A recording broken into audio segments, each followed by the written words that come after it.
Selamat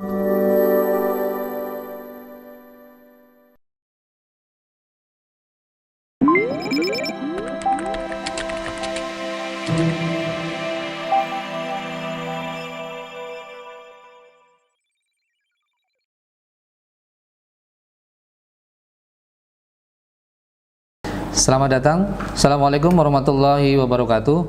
Selamat datang di perkuliahan online penganggaran perusahaan bersama Wardohi SEMM. Pada sesi kali ini saya akan membahas pertemuan pertama, yaitu tentang konsep dasar penganggaran. Untuk bisa membahas mata kuliah ini di pertemuan pertama, maka tentunya kita harus tahu tujuan perkuliahan kita pada mata kuliah ini. Di pertemuan ini adalah diharapkan mahasiswa mampu menjelaskan apa itu definisi, ciri, fungsi, jenis, serta faktor-faktor yang mempengaruhi penyusunan anggaran tersebut.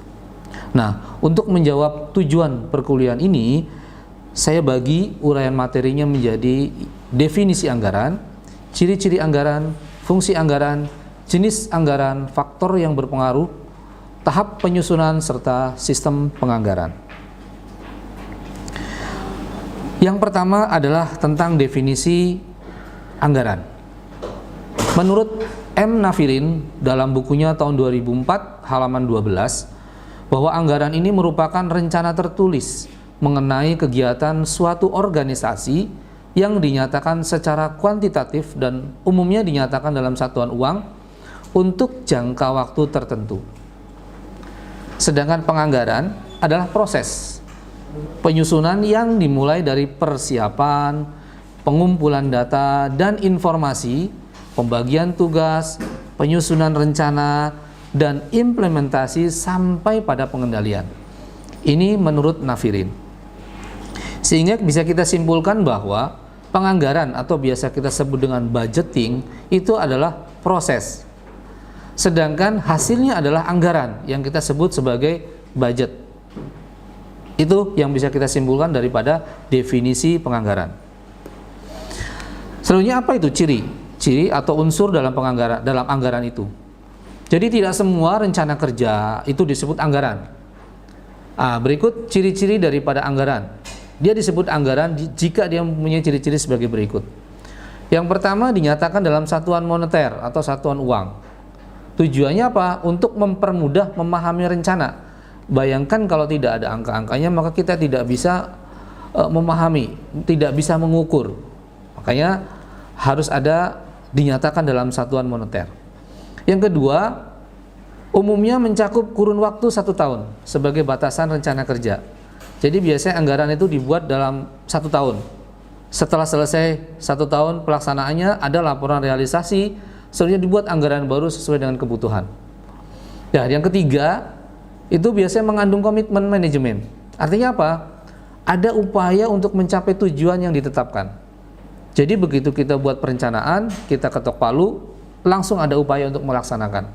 Karena ada orang bilang bahwa anggaran itu sama aja dengan ramalan gitu. Tidak, kalau ramalan itu kita hanya memberikan komitmen, tapi tidak ada, hanya memberikan rencana tapi tidak ada pelaksanaannya. Ya kalau memang berhasil ya syukur, kalau enggak ya sudah gitu. Itu ramalan. Sedangkan yang keempat itu ada approval dari pejabat yang berwenang. Jadi anggaran yang sudah direncanakan, sudah disepakati, langsung disetujui oleh pejabat yang berwenang. Biasanya yang levelnya lebih tinggi, direksi biasanya. Yang kelima, ciri yang kelima adalah adanya perubahan dilakukan jika ada keadaan khusus. Tidak setiap saat. Jadi misal kita sudah membuat satu anggaran, terus ada perubahan, jika perubahan itu memang urgent, maka harus.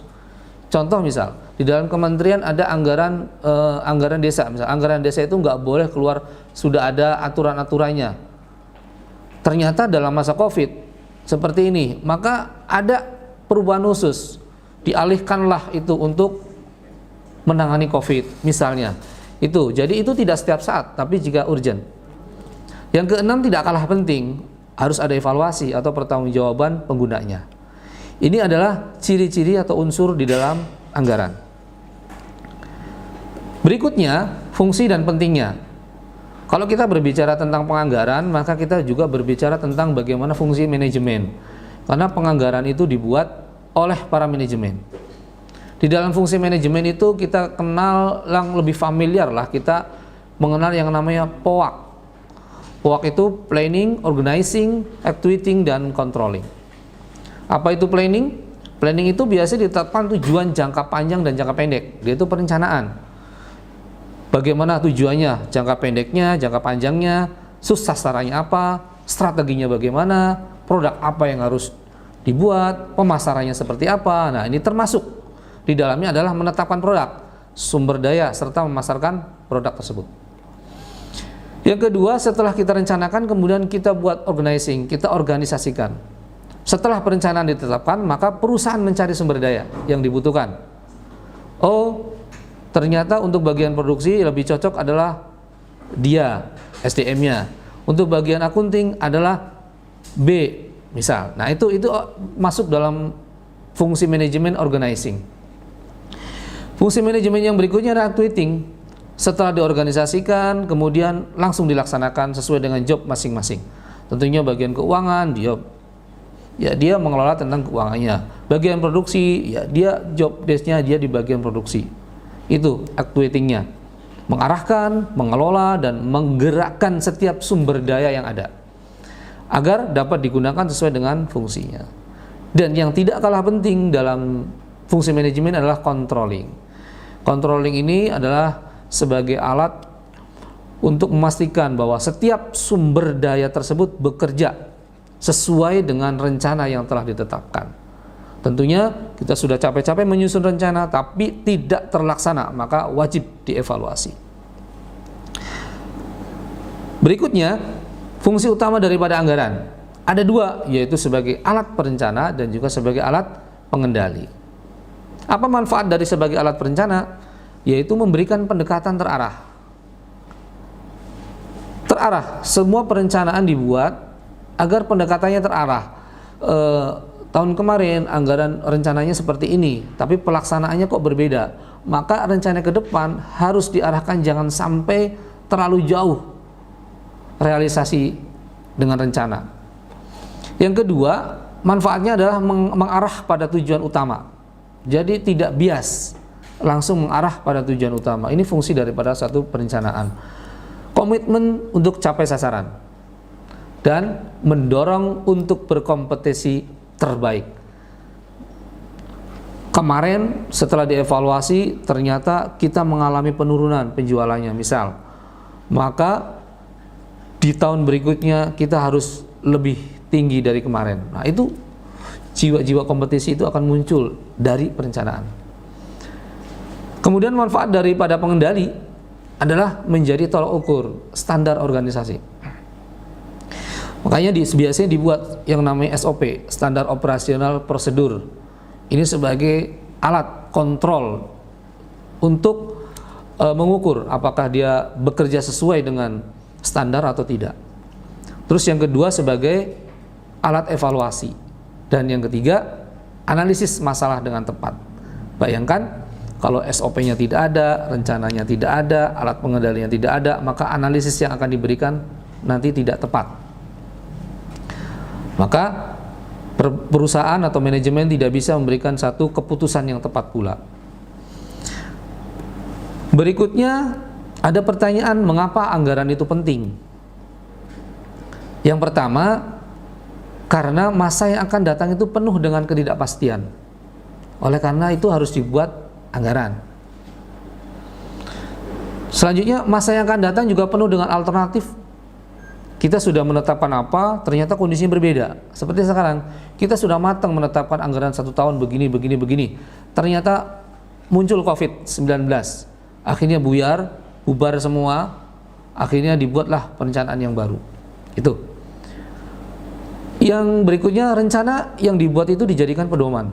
Tentunya kita membuat satu rencana itu kita jadikan sebagai pedoman untuk melaksanakan tugas-tugas demi mencapai tujuan tersebut. Yang berikutnya, rencana yang dibuat itu dijadikan sebagai alat pengkoordinasi. Dan rencana yang dibuat juga digunakan sebagai alat pengawasan. Ini tidak jauh berbeda dengan penjelasan bahwa anggaran itu sebagai alat pengendali. Selanjutnya, apa saja jenis-jenis anggaran? Ada anggaran operasional. Biasanya ini anggaran yang dibuat untuk kegiatan utama, yaitu anggaran pendapatan, anggaran biaya, anggaran laba. Dan juga yang kedua ada anggaran keuangan. Disebut anggaran keuangan ini biasanya untuk kegiatan-kegiatan pendukung. Yang pertama ada anggaran investasi, misal membeli barang modal, anggaran kas, anggaran neraca. Ini ke depan di pertemuan berikutnya kita akan bahas kupas satu persatu. Ini adalah pertemuan awal sebagai pengantar agar teman-teman mengetahui bagaimana konsep dalam penganggaran itu. Berikutnya berdasarkan kelengkapannya. Apa saja? Ada yang disebut anggaran parsial. Kenapa? Karena dia terdiri dari jenis kelompok yang kegiatan tertentu, parsial, terpisah. Sedangkan yang kedua ada anggaran komprehensif. Anggaran komprehensif ini adalah biasanya keseluruhan anggaran yang terdiri dari gabungan anggaran parsial. Jadi anggaran parsial bergabung menjadi satu disebut anggaran komprehensif. Biasanya ini untuk mencapai keseluruhan rencana yang ingin dicapai. Berikutnya, faktor apa yang mempengaruhi anggaran? Yang pertama, tingkat kesulitan. Biasanya jika terlalu sulit itu maka orang biasanya tidak semangat. Dan jika terlalu mudah maka biasanya prestasinya tidak maksimal. Semua orang bisa melaksanakan, ngapain kita juga harus jor-joran, udah biasa saja, jadi tidak maksimal. Yang kedua, adanya partisipasi manajemen puncak, yaitu manajemen puncak wajib memantau agar tidak diselewengkan. Yang ketiga, keadilan. Biasanya adanya kepercayaan berbagai pihak atas anggaran yang dibuat. Yang keempat, kesulitan di departemen anggaran. Ini dapat dianalisis dan meyakinkan. Jadi bagaimana satu departemen anggaran itu mampu menganalisis dan juga mampu meyakinkan bahwa anggarannya itu sesuai dengan apa yang diharapkan. Faktor yang pengaruh berikutnya adalah struktur organisasi. Ini biasanya variasi dalam perencanaan sehingga perlu kesepakatan. Karena banyaknya pemikiran di dalam organisasi, ada banyak usulan, maka perlu kesepakatan. Yang keenam, sumber daya perusahaan. Biasanya perusahaan harus menyesuaikan dong sumber daya yang dimiliki. Maka ekspektasinya adalah sesuai dengan sumber daya yang kita miliki, yang dimiliki saja. Jadi tidak perlu muluk-muluk dalam membuat satu anggaran. Berikutnya, bagaimana tahap penyusunan anggaran. Yang pertama itu bagaimana kita menentukan, membuat satu pedoman. Pedoman itu harus ditentukan dulu. Karena anggaran itu, perencanaan itu dijadikan sebagai pedoman. Maka harus ditentukan dulu bagaimana pedomannya. Yaitu dengan cara menetapkan rencana besar perusahaan, bentuk. Setelah itu dibentuklah panitia penyusunannya. Nah, tahap penyusunan berikutnya setelah menentukan pedoman adalah persiapan anggaran. Biasanya untuk ini harus ada rapat untuk membuat satu anggaran. Setelah itu baru penentuan anggaran. Ini biasanya semua manajer beserta direksi itu mengadakan rapat kegiatan. Karena harus ketok palu. Nah, berikutnya pelaksanaannya. Ini manajer membuat laporan realisasi anggaran, dianalisis, kemudian serahkan ke direksi. Terakhir, bagaimana sistem penganggaran itu? Sistem penganggaran itu dibagi menjadi 4. Ada sistem anggaran tradisional. Disebut tradisional karena hanya berdasarkan jenis penerimaan dan pengeluarannya saja. Ada yang disebut sistem anggaran berbasis kinerja. Sistem ini adalah penyusunannya berdasarkan beban kerja dan unit cost, data ke dalam setiap kegiatan yang terstruktur untuk mencapai tujuan. Yang ketiga ada zero based budgeting. Ini anggaran yang dibuat itu berdiri sendiri, tidak ada kaitan dengan anggaran tahun lalu. Jadi anggaran tahun ini nol, dari awal lagi. Begitu kita membuat anggaran berikutnya dari awal lagi. Ini menggunakan sistem penganggaran zero based budgeting. Yang keempat, planning, programming, and budgeting system. Sistem penganggaran ini adalah proses perencanaan, penyusunan program dan juga penganggaran suatu organisasi itu terpadu. Jadi perencanaan itu dituangkan di dalam program. Ini adalah sistem penganggaran. Mudah-mudahan di pertemuan pertama ini bisa teman-teman pahami, dan kita akan ketemu lagi di pertemuan berikutnya. Yang penting adalah kita salam sehat untuk semua. Terima kasih, semoga bermanfaat. Sampai ketemu di pertemuan berikutnya. Salam satu jiwa. Wassalamualaikum warahmatullahi wabarakatuh.